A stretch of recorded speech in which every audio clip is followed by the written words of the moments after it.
자, 그러면 이번에는 이제 영화와 인공지능에 대한 또 말씀을 특별한 손님을 모시고 듣고자 합니다. 바로 영화 키친, 결혼 전야, 당신 거기 있어 줄래요. 새해 전야 등 굉장히 작품성이 높고 또 휴머니즘이 있어서 감동의 물씬이 있었던 그런 다양한 영화들을 연출하신 대표적인 영화 감독 홍지영 감독님이십니다. 홍지영 감독님은 중앙대학교 영화과 및 한국 영화 아카데미 연출과에서 겸임 교수를 역임하셨고요. 최근에는 한미 글로벌 프로젝트 호러 무비 타를 프리프로덕션 중이라고 말씀해 주셨습니다. 오늘 감독님께서는 종합예술 창작자이자 창의영역 상업 종사자, 즉 영화 감독의 관점에서 인공지능과 창작에 대한 인사이트를 나눠주실 예정입니다. 그럼 홍지영 감독님을 큰 박수로 모시도록 하겠습니다. 어쩌죠? 저는 음악이 없는데. 네. 처음 이 컨퍼런스 연사로 초청을 받았을 때 저한테 질문을 한번 해봤어요.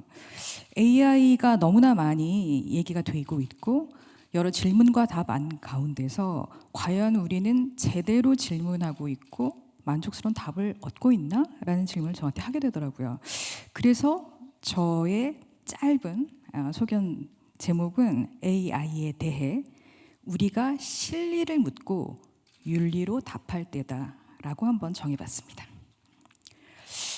구체적인 퀘스천으로 가면 과연 우리가 AI가 인간에게 안길 수 있는 실질적인 이득의 끝이 어딜까라고 이제 묻게 되는데요. 사실 예측 불가능하거나 혹은 예측할 수 있어도 무한대이지 않을까라는 게 저희의 그냥 아주 잠정적인 추측이 아닐까 싶어요. 그런데 여기서 사실은 질문을 조금 더 구체화할 필요가 있습니다. 왜냐하면 저희한테 지금 가장 사회적으로 화두가 되는 Environmental Sustainable Governance, 그러니까 환경 친화적이고 지속 가능하고 거버넌스로 가득 차야 할 이 지구가 과연 AI의 도움을 얻어서 컨셉에 부합하는 일을 하고 있나? 라고 좀 더 구체적인 질문을 하게 되는 거죠. 사실은 이 질문은 다시 뒤에 끌어보도록 하겠습니다. 제가 챗GPT를 통해서 사실 알고 싶었던 건 과연 AI의 기능이 어디까지인지 이런 거보다는 저 개인에 대한 질문이었어요. 과연 홍지영이라는 감독을 키워드로 치면 얘가 뭐라고 대답할까가 너무 궁금하더라고요. 그래서 질문을 넣었더니 제 질문이 이거였어요. 홍지영 감독의 프로필을 일반적이지 않은 방식으로 신선하고 매력적으로 소개시켜줘. 이랬더니 정말 제가 읽을 수 없는 오그라드는 게다가 인터뷰 형식.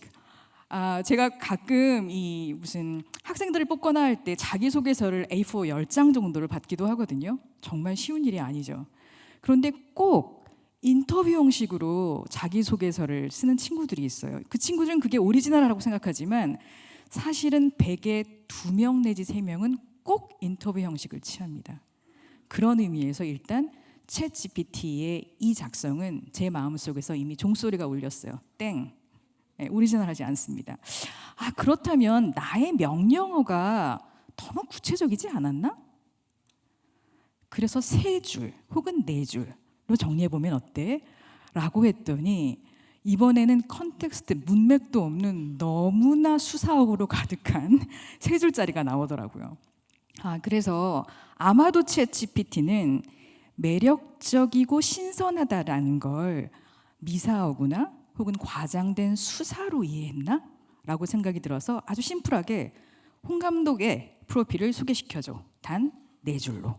라고 했더니 제가 보기엔 65점에서 한 70점 정도의 소개글이 나왔어요.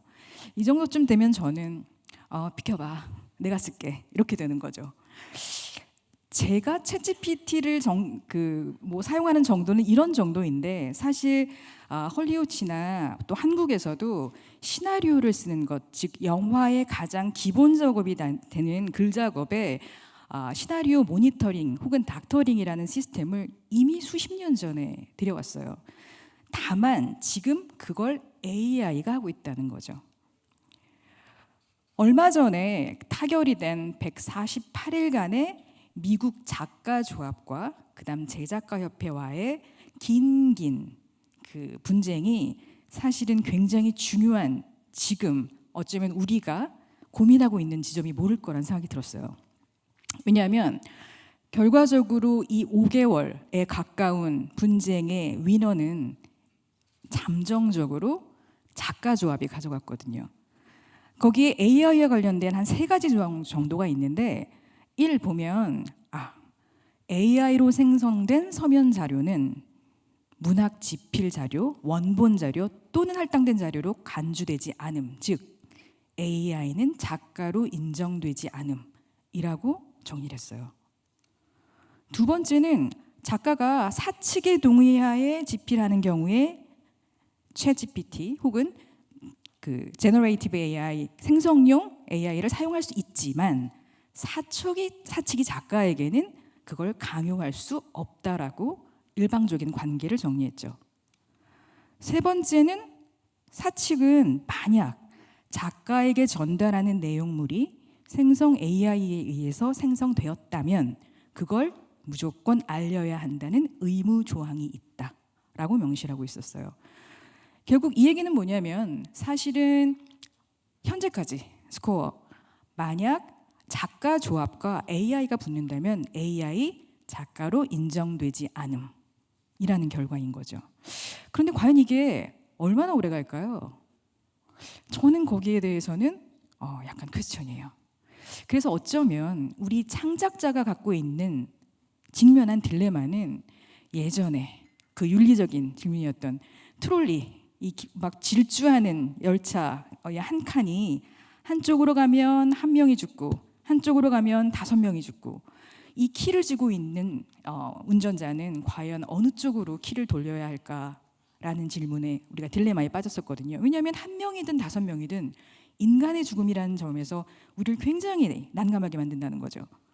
그런데 어쩌면 AI와 관련된 저희의 질문은 너무나 인간적인 AI, 즉 전생애를 걸쳐서 인간의 삶에 종사해온 AI와 정말 도저히 용납할 수 없는 전대미문의 극악한 범죄자를 두고 우리가 트롤리를 돌렸을 때 과연 누구를 살릴 것인가. 결국 저는 AI에 대한 문제 제기가 결국 실리에 대한 문제로 질문으로 시작됐지만 윤리적인 답변에 봉착했다고 생각합니다. 이게 근본 질문이라고 생각해요. 저는 AI의 태생적 아이러니가 사실은 끊임없이 인간에 가까워지려, 인간이 갖고 있는 창의력, 기능, 섬세한 모든 것을 가지려 하지만 사실은 점점 더 애쓸수록 결핍이 내재한, 그것이 인간의 본성인 인간과 멀어지는 점에 있다고 생각합니다. AI와 인간의 근본적인 차이가 사실 굉장히 여러 정리가 나왔어요. 제가 사실 오늘 아침에 기조 세션에서 정재승 박사님의 얘기도 들었는데 다른 또 과학자적 입장에서의 또 차이를 말씀하시더라고요. 저는 결핍과 우연을 봤습니다. 즉 인간에게 결핍이라고 하는 건 항상 뭔가를 새롭게 창출하려는 굉장히 본연적인 긍정적인 에너지로 작동하는 반면, AI에게 결핍은 끊임없이 배제하거나 극복해야 하는 대상인 거죠. 또 인간이, 제가 저희 집에서 이 호텔에 오기까지 엄청난 우연과 우연의 걸 거듭해서 왔는데, 이 여정, 짧은 여정 안에서 마주칠 수 있는 그 우연의 요소가 사실은 많이 계획되고 조정되기 때문에 흔히 말하는 A의 발전에는 인간에 의한 방향성이 있고, 인간의 진화에는 많은 진화 생물학자님들이 말씀하듯이 방향성이 없다라는 지점이 전 큰 차이라고 봐요. 자, 오늘 제가 왜 초대됐을까? 그냥 창작자의 감독도 있고 작가도 있고 음악가도 있고 화가도 있고, 저는 감독의 입장에서 AI를 좀 이해해보고 싶어요.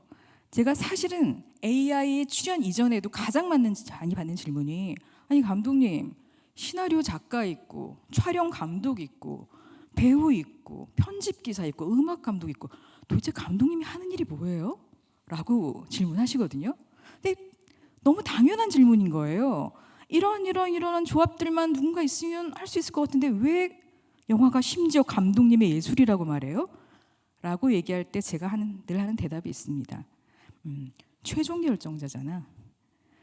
즉 굉장히 많은 변수들과 요소들 중에서 그 감독 개인의 삶의 결들의 결과인 결정을 한다는 거죠. 즉 그래서 시나리오 작가가 누구였건 감독의 프로필로 연결된 작품들을 보다 보면 그 감독의 작품인 것 같다라고 우리는 쉽게 유추하게 돼요. 그런 의미에서 감독이 오리지널리티를 갖게 되는 거죠. 저는 AI에 관련된 인간의 기본권 부분이 정확히 정리되어야 된다고 생각합니다. 특히 절차상에서 AI보다는 우선권을 가져야 돼요. 즉 창작의 우선권 같은 거죠. 최종적으로 누가 결정할 거냐? 의사결정을 할 때 저는 그 최종 결정권만큼은 인간이 가지면 어떨까라고 제안해 봅니다. 또 AI가 그 많은 데이터의 그 풀 안에서 꼽아 쓰는 그것들이 사실은 적절한 저작권을 물어야 한다고 생각합니다. 이게 제가 생각하는 해법이에요. 근대를 열었던 중세의 그 암흑기라고도 표현되는 그때 르네 데카르트가 나는 생각한다 고로 존재한다 라고 얘기했습니다. 즉 이 얘기는 생각하는 주체로서의 인간을 딱 세상의 중심에 놓음으로써 이전과 이후의 세계를 나눴죠.